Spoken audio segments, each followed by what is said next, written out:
সরকারের চাহিদা হইল, উদ্দেশ্য হইল ওটা এখানো করে দিত, সবকিছু একটা হয়ে যেত, সবরে বাঙালি বানাই দিত, সবরে মূর্তি পূজা করাইতো সবরে দিয়া। এর লাগি পূজা আইলে হয় সার্বজনীন ধর্ম যার যার অনুষ্ঠান সবার নাউজুবিল্লাহ কইলেন ডরাইতে না, দলে দলে বেড়া লাগাই দিছে। জি দলে দিয়ে হামাই গেছে আমার মুসলমানই আলাদা জিনিস, মুসলমান হিসাবে নৌকা। আর যদি কইন বললে তো আমার দলের আওয়ামী লীগের বিরুদ্ধে যার গিয়া যাইব কথা, ইটা কথা তো কুফরি কথা। ধর্ম যার যার অনুষ্ঠান সবার নাউজুবিল্লাহ, এর ভিতরে কুফরি লুকাই গেছে। পরোক্ষভাবে আমরা সন্তানগুলোর মূর্তি পূজার দিকে আহ্বান করা পরোক্ষভাবে, বুঝলে বুঝলে না বুঝলে নাই। এর কারণে তো মুসলমান হইয়া পূজার যায় না নি, মানে তারা থেকে বেশি, তারার তো জনসংখ্যা অত না, তারা এক অনুষ্ঠান হইলে কয় হাজার মানুষ, সব কি হিন্দু? ওর দেখুন না, ওর দেখতে 3 বাটার 1 বাটা 2 বাটা মুসলমানই না জানো। এখান তো এই শব্দের অর্থ তো বুঝবার, এই ব্যক্তির ধর্ম যার যার অনুষ্ঠান সবার ফোকা নাউজুবিল্লাহ। আমি জিজ্ঞাসা করি আমরা কোন অনুষ্ঠান একবার জন্ম থেকে মৃত্যু পর্যন্ত কোন অনুষ্ঠান তার সাথে মিল আছে? আসেন নাইলে খাই জলর পর্যায়ে গেলেই মাটিতে কুফরির দিকে আহ্বান করা। ওর যদি সার্বজনীন হইতো তারাও তো আইতো আসলো, আপনারা ঈদ আইতো আসলো, জুম্মাত আইতো আসলো, তারা আইনি, তারা তো একতরফা হয়নি। হাজিরিন না বুঝলেও বিষয়টা হলো শতকরা 10% মানুষের সংস্কৃতি কুসংস্কৃতি, শতকরা 90% মুসলমানের গাড়ো সাফাই দিবার লাগি চেষ্টা করা। এর লাগি ধর্ম যার অনুষ্ঠান সবার। আপনারা ও মহফিল করছেন, অত বড় সামিয়ানা করছেন, 1 টাকা সরকারতেই বেশি, ইলা একটা যদি করতো হিন্দু হলে তাইলে তো 5 লাখ পাইল, কমইলে 5 লাখ পাইল, হইলে ইয়া যাওয়া। ইসলাম আইসেনি মূর্তি পূজার লাগি, ধর্ম যার অনুষ্ঠান সবার হইব কিভাবে? এটা তো শতকরা 10% মানুষের তারা কিতা করলো না করলো, এটা তো আমরা ব্যাপার আছে। আমরা জড়াই খেলে আমরা বাচ্চা এইদিকে টানে খেলে, যদি না বুঝিয়া হইয়া থাকে তাহলে তওবা করলে আল্লাহ মাফ করবা, না নতুবা পরোক্ষভাবে কুফরির দিকে, মূর্তি পূজার দিকে আমরা বাচ্চা ডাকাও আর যাইতে। তবে কত হইল ঈদে বাচ্চা যাইতে তারা দুশ্মন লাগে, নিজের ভাই সলফায় একটু যারা বয়স হয়েছে অভিভাবক আপনারা যারা, তারা আমি হইয়ার উদ্দেশ্য করিয়া যদি আপনারা বাচ্চাদের মুসলমানই শিক্ষা দিতে থেকে লোন এনি দায়িত্ব বর্তাইব আপনারা উপরে, না হলে জন্ম দিয়ে ছাড়ি দিলা বাতাই দেওয়া যাবে। একসময় বুঝাইব, এই সময় কিছু করতে পারত, একসময় বুঝাইব। আফসোস করিয়াও লাভ হইতো না, অন্যের দোষ দিয়াও লাভ হইতো না। আমি আগেও কইছি, এখনো কইয়া, যদি আমরা বাচ্চান্তরে আমরা মুসলমানই শিক্ষা দিতাম তাহলে এই বাচ্চান গেল নির্বিধাত। এর লাগি একটা কথা মনে রাখা দরকার, আমরা বাঙালি, বাংলাদেশি ভাষা বাংলা, এটা সবটা ঠিক আছে, না কারোর কোনো দুর্বলতা আছে? দেশে ভালোবাসেন, এটা ইমানের অঙ্গ। আল হুব্বুল ওয়াতনি মিনাল ঈমান, হুব্বুল ওয়াতনি মিনাল ঈমান, ঈমানের একটা অংশ হইল দেশকে ভালোবাসা। আমরা আমাদের দেশপ্রেম আছে, আমরা দেশের জাতীয় পতাকার সম্মান করি। জাতীয় পতাকা এখানে বাদ খবর দিয়ে বানাইল, কিন্তু এখানের দাম মাংসটা কি বেশি, মাংসটা কি, এটা একটা নেশন, এটা একটা নেশন। জি এই কাপড়টা যখন জোড়া লাগিয়া পতাকার রূপ ধরিলে তখন এটা একটা নেশন, এটার মর্যাদা মানুষ থেকেও বেশি। এটার কোনো দুর্বলতা আমরা নাই। তাই এখনকার সময় যে খালি বাঙালি বাঙালি আর বাঙালি সংস্কৃতি হয়, পূজা আইলে হয় না বাঙালি সংস্কৃতি হয় না। আমি আগে কইছি 10% মানুষের সংস্কৃতি, 90% মানুষের সংস্কৃতি না। এখন করলে কি জরুরি হয়ে গেছে যে খালি বাঙালি হইয়া পরিচয় দিলে হইতো না, বাঙালির মধ্যে হিন্দু আছে, অন্যান্য জাতীয় আছে।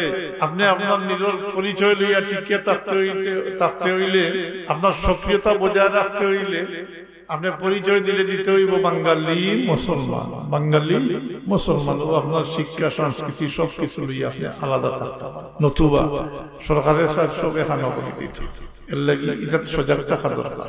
নেতা যারা আছে তারা চেষ্টা করুক, কারণ তারা তো কইনি ইসলাম রাজনীতি নাই, ইসলাম রাজনীতি নাই যে কয় জানি না, বুঝিয়া কয় কিনা, পূজা ইলে কয় সার্বজনীন বুঝিয়া কয় কিনা জানি না। আনা বুঝিয়া যদি কয় তো তোবার দরজা খোলা আছে, নতুবা যদি কয় ইসলাম রাজনীতি নাই তাইলে তো ইসলাম অসম্পূর্ণ। নাউজুবিল্লাহ। ইসলাম অসম্পূর্ণ, ইসলাম ত্রুটি বিচ্যুতি রয়ে গেছে, স্বয়ং সম্পূর্ণ নাই, তার ইমান থাকবো নি? তাইলে তো হে এই আয়াত করে মানলো না, আল-ইয়াউমা আকমালতু লাকুম দীনাকুম ওয়া আতমামতু আলাইকুম নি'মাতি ওয়া রাদিতু লাকুমুল ইসলাম দীনা। ইয়া তার মানলো যদি আনা বুঝিয়া কইতে তওবার দরজা খোলা আছে, খালি আল্লাহর লগে শিরিক করলে আল্লাহ মাফ করতে না। আন্না তওবা ইতা সগীরা কবিরা গুনাহ, ইতা তওবা করলে কবিরা গুনাহ মাফ হয়। আর যে গুনাহ করে আর গুনাহের উপরে অটল থাকে, তওবা করে না, এর নিজের নফসের উপরে জুলুম করে, আল্লাহর কোনো ক্ষতি হইতো না। সারায় যদি নামাজ বাদ দিলেন আল্লাহর কোনো ক্ষতি হইব নি? কেউ গুনাহ করলো তওবা করলো না, আল্লাহর কোনো ক্ষতি হইব নি? মাআযাল্লাহ, এটা নিজের নফসের উপরে জুলুম করলো। ওমাল্লাম ইয়াতুব ফাউলাইকা হুমুজ যালিমুন, ওমাল্লাম ইয়াতুব ফাউলাইকা হুমুজ যালিমুন। আল্লাহ যে গুনাহ করলো আর তওবা করলো না, এটা নিজের নফসের উপরে জুলুম। নিজের দায়িত্বটা বুঝিয়া পালন করলে আসাও ওয়াজ লাগলো না অনেক। আর ওয়াজ তো আজও রয়েছে না, ওয়াজও গান, মিলাদ শরীফও গান, জিকিরও গান। জানলে কইবা অমুকরে আনো টাকা থাকি ব্রাহ্মণ বাড়িয়া থাকি আনো। মুসলমানই জানেন না, যদি সারা রায় তো আজ কিন্তু বাধ্য হই বলি।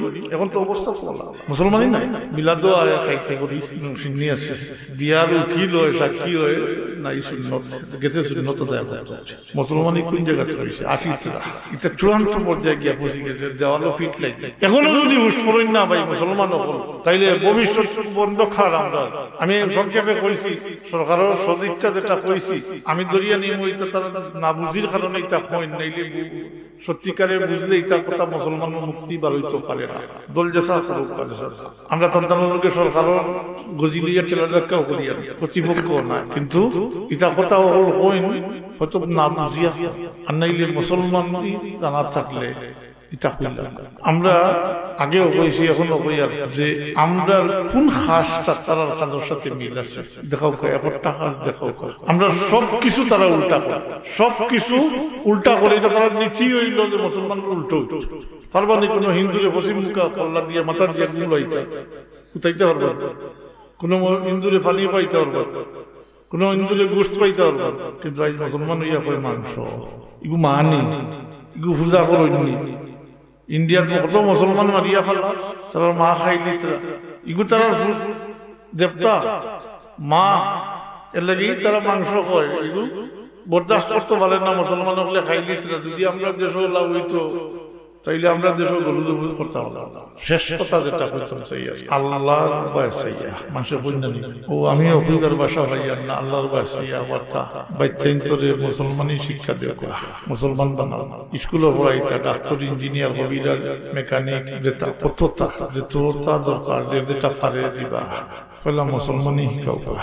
সেখানে বলে মুসলমানই শিক্ষা করা প্রত্যেক মুসলমান ছেলে মেয়ের লাগি ফরজ।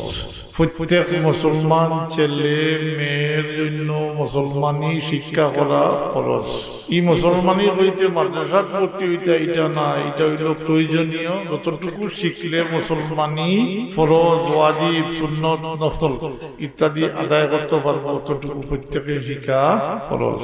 না খালি মাদ্রাসার যারা পড়েন তারা, খালি মাদ্রাসার যারা পড়েন এরা মুসলমানই আদায় করতা বাকি আল্লাহর লগে না, সবল লগে, সবল লগে ফরজ। কিন্তু মুসলমানই শিক্ষা করা সবল লাগি ফরজ। আর এই মুসলমানই শিক্ষা দেওয়া মা বাপর লাগি, বিশেষ করে বাপর লাগি ফরজ, বোমানা ওয়াজিব। বাপে শিক্ষা দিতা আমরা দিয়া নিয়ে ও কথাখান বালিশের লোকে বুঝিলেই দিব।